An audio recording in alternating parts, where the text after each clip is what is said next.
दशकं 31 भ्रामर्यवतारम्। कश्चित् पुरा मन्त्रमुदीर्य गाय त्रीति प्रसिद्धम् दितिजोरुणाख्यः चिराय कृत्वा तप आत्मयोनेः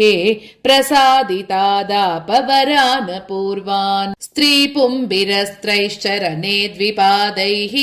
चतुष्पदै चाप्युभयात्मकैश्च अवद्यताम् देव पराजयम् च लब्ध्वा सतृप्तो दिवमाससाद रणे जिता दैत्यभयेन लोक पालैः सह स्वपदानि हित्वा देवादृताः प्राप्य शिवम् रिपूनाम् सम्यक् वदोपायमचिन्तयंश्च तथा भवत्काप्य शरीरिणी वाक् भजेत देवीम् शुभमेव वस्यात् दैत्योरुणो वर्धयदिह गायत्री उपासनेनात्मबलम् त्वदृश्यम् यद्येष तम् मन्त्रजपम् जहाति स दुर्बलः साध्य वदोऽपि च स्यात् एवम् निशम्य त्रिदशैः प्रहृष्टैः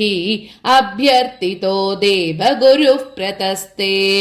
सप्राप दैत्यम् यतिरूपधारीः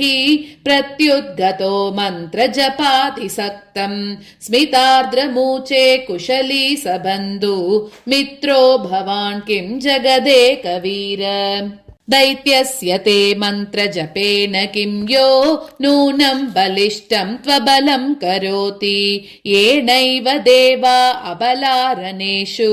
त्वया जितास्त्वम् स्वहितम् कुरुष्व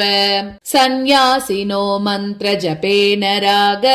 द्वेषादिजेतुम् सततम् यतन्ते न त्वम् यतिर्नापि मुमुक्षुरर्थ कामातिसक्तस्य जपेन किम् ते एकम् हि मन्त्रम् समुपास्वहे द्वौ तेनासि मित्रम् मम तद्वदामि मन्त्रश्च मे मुक्तिद एव तुभ्यम् वृत्तिम् न दद्यादयमित्यवेहि बृहस्पतावेव मुदीर्य याते सत्यम् तदुक्तम् दितिजो विचिन्त्य क्रमाजहौ मन्त्रजपम् सदा हि मूढः परप्रोक्त विनेय बुद्धिः सर्वमङ्गलमाङ्गल्ये शिवे सर्वार्धसाधके शरण्ये त्र्यम्बके गौरी नारायणि नमोऽस्तुते। ॐ श्रीमात्रे नमः।